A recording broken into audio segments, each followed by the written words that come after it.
A chuva está chegando. Em alguns municípios tem causado até transtornos.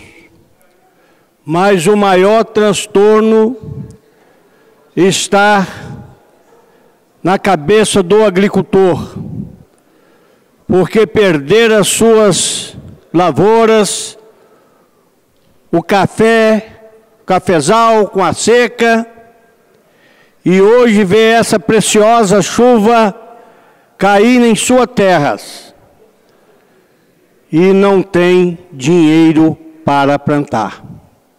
Está endividado, não tem como pagar. Mas se o governo federal anistiasse 40% da dívida deles, refinanciasse e emprestasse mais 40% para o agricultor poder plantar suas lavouras, eu tenho certeza que ele ia conseguir sobreviver. Porque o que nós estamos vendo são pessoas desesperadas, alguns plantando alguns pés de café e vendo a dificuldade como que eles vão pagar a sua dívida. De modo que a gente, ao ver a chuva cair, precisamos mostrar para os bancos que o agricultor precisa de socorro. São Pedro já está fazendo a parte dele, mas os bancos precisam também fazer a sua parte. Porque é triste ver agricultores abandonando as suas propriedades porque não tem mais como sobreviver nessas propriedades e não tem recursos nem para quitar o débito causado pela seca que assolou o nosso estado. Então precisamos olhar com muito carinho para que nós não pagamos um preço absurdo o dia de amanhã, porque os agricultores que sustentaram esse estado através de café, de outros cereais, hoje o estado já não recebe mais, porque não tem esse produto. Então, o estado também está pagando um preço alto, mas nós precisamos dar condições ao agricultor para voltar a ter o estado produzindo como anteriormente. A oportunidade de presenciar a assinatura de protocolo de intenção para o termo de cooperação para a recuperação de florestas na região de Barra Seca e também do Rio Doce. Com essa seca que nós vivíamos, né? Graças a Deus, nós hoje estamos comemorando essa chuva que vem, bênçãos de Deus. Eu costumo dizer que a chuva é bênção de Deus. Claro que muitas famílias estão sofrendo, mas havia necessidade de ter essa chuva, né, chover no nosso estado do Espírito Santo, aliás, não só no nosso estado, mas todo o nosso país. Graças a Deus a chuva chegou, e assim, mas mesmo assim precisamos fazer, não desistir, não desanimar e continuar também com esse reflorestamento. É o governo do estado aí, tendo também o apoio das ONGs e também, né, nessa assinatura, houve também a participação da Coca-Cola, dando apoio a esta região, principalmente Barra Seca e também Rio Doce, a região do Rio Doce.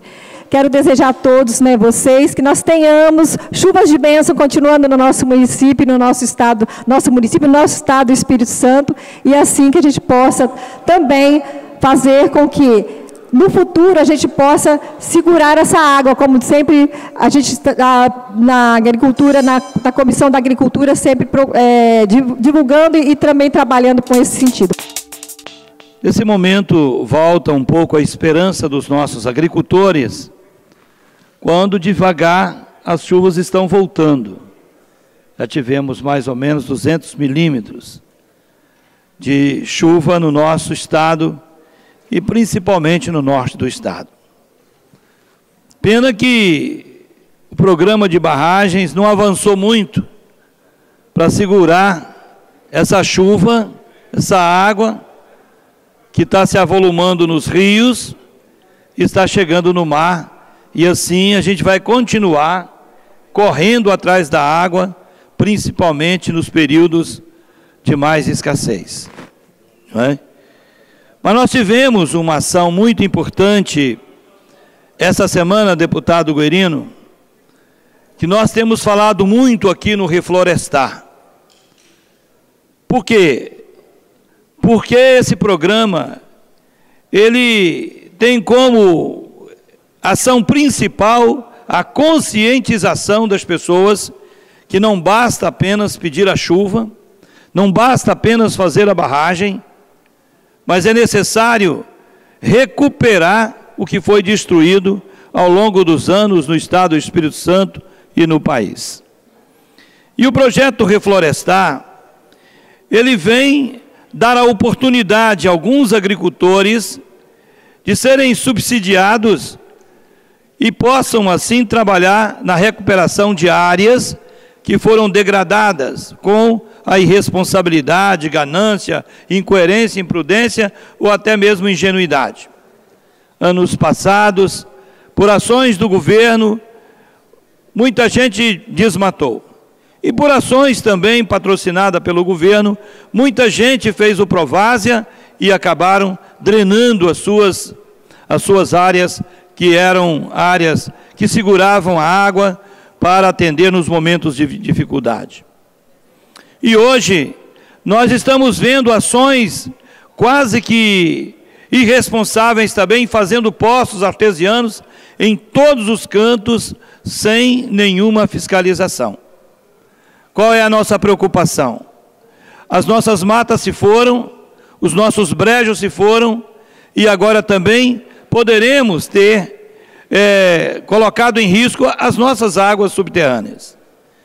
Então, o projeto Reflorestar, que é o programa Reflorestar, que é um programa essencial, depois de algum tempo, esse programa travado, agora então foi liberado o deputado Edson. Na semana passada, eu tive a oportunidade de acompanhar o secretário de Meio Ambiente, Aladim, o diretor do Bandes, para a autorização de pagamentos de projetos na nossa região. Foi uma reunião muito importante em Nova Venécia, com os agricultores daquele município, depois lá em Ecoporanga, também com os agricultores daquele município, também lá em Barra de São Francisco, lá em Água Doce do Norte, lá em Mantenópolis, envolvendo ainda Pancas, Alto Rio Novo, São Domingos, Águia Branca e Vila Pavão. Então, eu quero agradecer a disposição que teve o secretário de Meio Ambiente em estar lá, levando os consultores do banco do Bandes, e assim fazendo um cronograma de visita dos consultores às propriedades, e a partir do dia 28 de novembro, os agricultores estarão recebendo os recursos e assim podendo recuperar essas áreas que foram degradadas, que foram desmatadas durante os anos anteriores. Então, eu venho aqui mais uma vez falar da importância desse programa, da necessidade urgente desse programa. Se tem muito a questão da barragem, mas nós precisamos recuperar o que foi estragado. Aqui hoje o Padre Honório, inclusive, acabou de dizer, outros deputados já se referiram à questão da volta das chuvas, e é curioso que foram 3 anos aproximadamente de secas no estado, e nós tivemos tempo mais do que suficiente de nos prepararmos para quando as chuvas chegassem. E isso não aconteceu. Nós já começamos a ter problemas agora com deslizamentos, desmoronamentos. Quer dizer, entra ano, sai ano, e sempre parece que é uma surpresa, né? Olha, quem podia imaginar tanta chuva, e agora teve um deslizamento ali, uma enchente acolá. E essas coisas, entra verão, sai verão, vão ocorrendo, e não e não se solucionam, quando todo mundo sabe quais são as soluções. Outra questão é as barragens, como disse o Padre Honório. Há cerca de quase 2 anos atrás, com pompas e circunstâncias aqui no Estado, se fez eventos com o governador, com o secretário do Meio Ambiente, secretário de não sei o quê, anunciando isso, anunciando aquilo, e nada disso saiu do papel.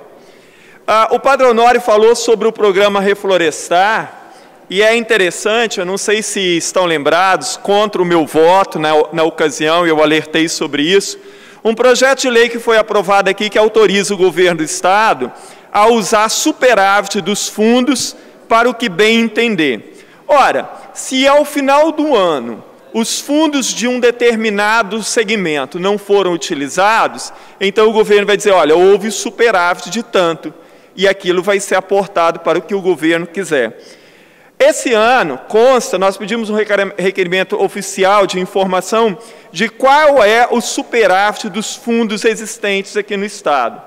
Então, do programa Reflorestar, é de 105 milhões. Agora, me pergunto, por que isso não foi utilizado durante o ano de 2015 e 2016? Por que não foi utilizado nas atividades que eram necessárias para reduzir os problemas da seca e, ao mesmo tempo, se preparar para as chuvas que sabia-se que cedo ou tarde elas ocorreriam? Às vezes se diz que virou mania dizer que falta vontade política de se fazer porque não se entende as contas públicas. Ora, está aqui, é um documento oficial, de um requerimento oficial, feito junto ao governo do Estado, e que consta que o superávit do Fundo Reflorestar é de 105 milhões. Simples assim. Então, não era para ter sido feito as represas necessárias para a gente conseguir armazenar água, não era para ter sido feito os programas de reflorestamento, de contenção de encostas para reduzir o problema de assoreamento nos rios, de deslizamentos? Óbvio que sim. Então, na verdade, a gente vai ver agora o que são os discursos mais uma vez, né? Provavelmente, se essas chuvas se acentuarem, nós teremos problemas por causa dos rios assoreados, das encostas que não foram contidas, vão ter deslizamento como sempre tem, vai ter enchente como sempre teve, e vai se fazer aquela velha história, né? Vai se pegar um helicóptero, vai se rodar o Estado, vai se lamentar, vai dizer que não se estava preparado para chover tanto em tão poucos dias, e daqui a mais um tempo nós veremos a mesma coisa. E não é só aqui no Estado.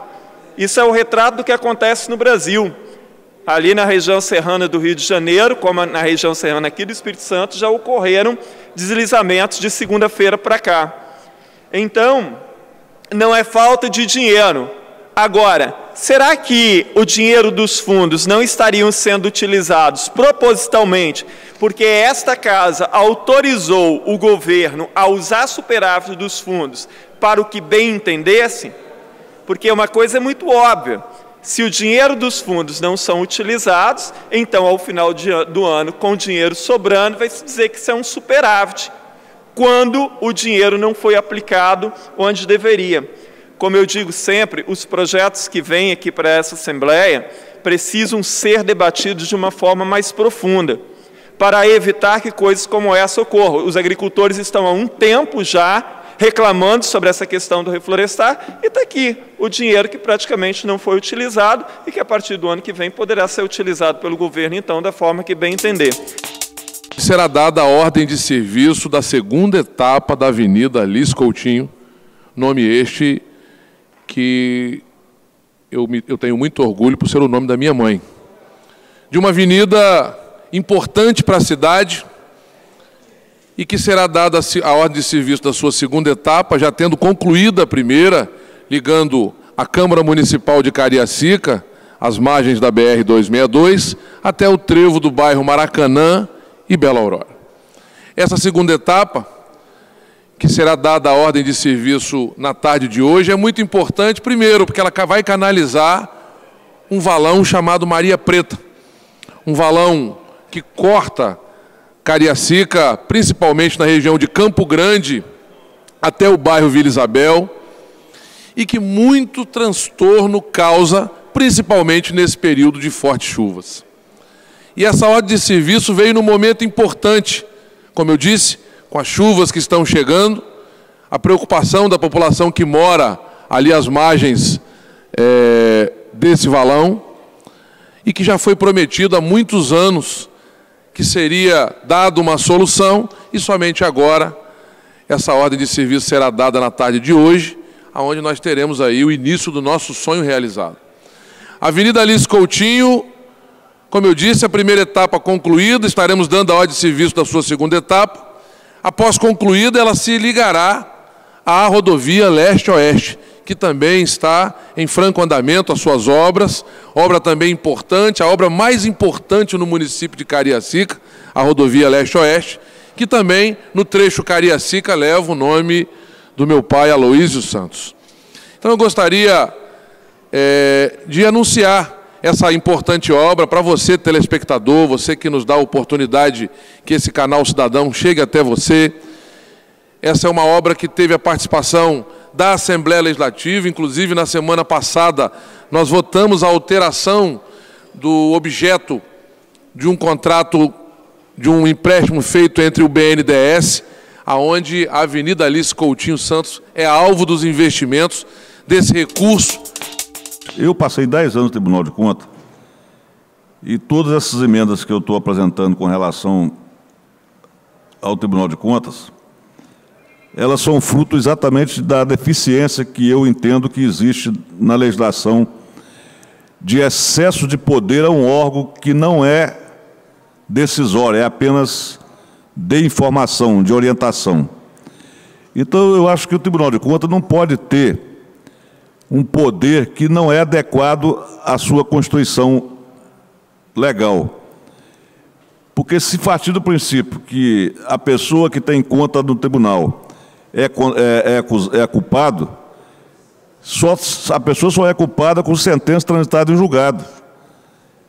Por que o tribunal pode ficar com a conta de uma pessoa a vida inteira sem julgar? Isso é submeter a pessoa a negar a pessoa um direito constitucional de ter as suas contas apreciadas. O tribunal tem que ter prazo para apreciar. Porque hoje isso circula no Brasil inteiro como meio de negociação. Você submete o político, o gestor, a ficar na mão de quem quiser colocá-lo nessa situação. Qual é o sentido que tem? Vamos voltar aqui para dentro da casa. Eu não sei se, pela data, quanto tempo o deputado Vereda foi presidente da Assembleia? Já deve ter uns... Foi 2002. Tem sentido as contas dele até hoje não estar julgadas? Então, o que pode acontecer? Ele já parou a disputar a eleição, ele pode, de uma hora para outra, ser surpreendido, em condições de ser julgado sem até saber o que o tribunal está preparado, porque ele também não tem acesso a isso. Por que não tem acesso? Porque os atos do tribunal não são publicados no Diário Oficial. Eles publicam só no site deles. Então, nós precisamos de dar ao Tribunal de Contas a condição de que ele tem as obrigações diante do que ele tem que fazer. O que Vossa Excelência preocupa, que se o conselheiro perdeu o prazo de julgar uma conta e ela for aprovada porque ele perdeu o prazo, as sanções estão na Lei de Improbidade Administrativa, estão no Código Civil, estão no Código Penal, tem várias legislações que podem ser usadas contra o funcionário público, o conselheiro é um funcionário público. Se ele não cumpriu, a própria lei, a lei complementar, tem isso. Então, o que nós precisamos é definir o prazo para eles cometerem ou não irregularidade. Porque hoje eles cometem irregularidade a bel prazer. Ele pega a conta, bota lá na gaveta e não julga e você fica desesperado, querendo um julgamento sobre aquilo, o que pode ser, às vezes, até uma denúncia ou uma apuração que foi feita com finalidade política. Quer dizer, uma pessoa que é adversária do outro pode ir lá fazer um escândalo do jornal do interior, que negócio tudo contra a imagem da pessoa, o gestor recorre ao tribunal para apurar e ele não apura nunca. Quer dizer, a imagem do gestor fica maculada até o julgamento final e eles não julgam. E isso é usado como moeda política até às vezes. Pela sua proposta, as contas, depois de 2 anos, são julgadas aprovadas. Mas, deputado, isso é um risco muito grande. Olha bem, e uma outra questão que é constitucional. É um atributo constitucional do Tribunal de Contas de fazer o julgamento das contas. Quer dizer, esse projeto não seria inconstitucional ao estar retirando do tribunal a competência de julgar?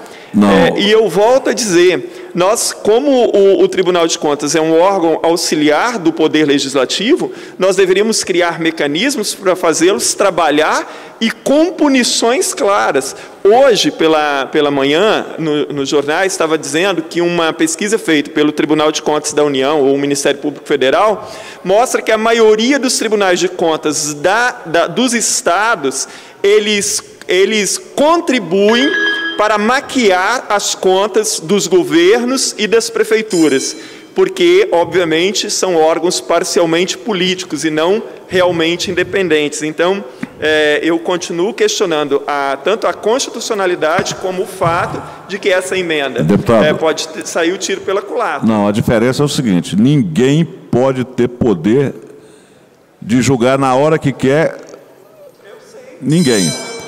Tem que existir a punição. A punição é o prazo. Ninguém pode ter um processo na gaveta a vida inteira. O Código de Processo Civil, o Código de Processo Penal é o quê? É estabelecimento de prazo. O juiz tem prazo para dar uma decisão, o desembargador tem prazo. Então nós temos que estabelecer um prazo no Tribunal de Contas, só isso. Eu também quero concordar com os dois parlamentares. Eu penso que quando o Nivaldo coloca essa questão, coloca com propriedade, porque ele foi membro do Tribunal de Contas e sabe que o Tribunal de Contas muitas vezes age politicamente, apesar de que nenhum de seus membros pode ser filiado a nenhum partido, mas age politicamente no sentido de prejudicar determinados prefeitos por conta de interesses. O Tribunal de Contas também é uma casa que tem muitos interesses e o deputado Nivaldo passou por ela e sabe que isso acontece. Mas o problema está realmente em passou 2 anos, essas contas são aprovadas. Isso cai num campo de legalidade, deputado. Teria que ver melhor qual o melhor caminho para resolver isso, dando condições dessa conta ela ser julgada, mas também tendo a severidade em punir o membro do Tribunal de Contas que não julgou ela em tempo hábil, fica com essas contas, tipo, na gaveta, para que o prefeito fique preso, ou o membro da Assembleia Legislativa, ou o presidente da Câmara de Vereadores, ou seja, que nessas esferas onde precisa de um julgamento de contas, que eles fiquem presos, que eles fiquem temerosos do que vai acontecer e tenham a sua ação política, de certa forma, inibida. Então, isso realmente existe. Eu acho que precisa ter uma saída melhor, deputado Nivaldo. Sua iniciativa é louvável, mas também passou 2 anos, a conta ser aprovada sem ser apreciada também é ruim. E a gente achar que o Ministério Público, não, o Ministério Público pode acionar, mas e se não acionar? E se não acionar? Isso aí que está. E as pessoas estão tão desacreditadas da política que elas vão sair, muitas vezes não sabem os caminhos para acionarem. Então, assim, a gente acaba dando margem para que a coisa fique pior do que está. Esse é meu entendimento. Mas, dizer aqui da proposta do deputado Nivaldo, eu acho que essa inconstitucionalidade ela se dá em função, realmente, se as contas se elas não forem analisadas, evidentemente, elas serão aprovadas. Eu não concordo muito com isso, não. Embora eu já tenha sido vítima de uma situação do item 5 no Tribunal de Contas, mas eu entendo que o tribunal tem que julgar sim. O que eu acho mais interessante, o deputado Magésio, no tribunal, é quando um prefeito ele faz algum tipo de pedido ao tribunal, um requerimento, para que o tribunal faça orientação sobre um devido gasto em prefeitura ou qualquer outro tipo de processo, o tribunal diz que tem que ser encaminhado ao presidente do tribunal para que a corte, então, já possa responder. Você não encontra um conselheiro do tribunal que você tem uma dúvida na prefeitura, que você peça a ele um técnico, o tribunal não pode responder. Isso é um absurdo, porque o tribunal, além de ser um órgão fiscalizador, ele é muito mais, porque ele tem que ser um órgão orientador, para que os prefeitos possam ser respaldados nas suas atribuições. Porque muitas das vezes, numa prefeitura, dependendo do tamanho, o prefeito tem as suas dúvidas. Então, o tribunal é importante na orientação. Eu quero aqui dizer que eu acho que o tribunal tem que julgar mesmo as contas. Embora já tenha uma decisão do Supremo Tribunal Federal, de que quem está na linha, no final, para poder realmente aprovar ou não a conta de um gestor municipal, é a Câmara Municipal. E, no caso, no governo, é a Assembleia Legislativa. Isso tem mudado, porque já não é o tribunal que tem essa força mais para poder determinar se o gestor público ele vai ter suas contas aprovadas ou não. E o que acontece, deputado Nivaldo, das câmaras municipais? Infelizmente, uma conta de um prefeito chega numa Câmara Municipal, onde um vereador sequer não tem nem a 8ª série, que não tem capacidade e competência para poder julgar uma conta de um prefeito. Isso que é pior no país. De aproveitamento do refis. Então, por exemplo, uma legenda diz que pode ser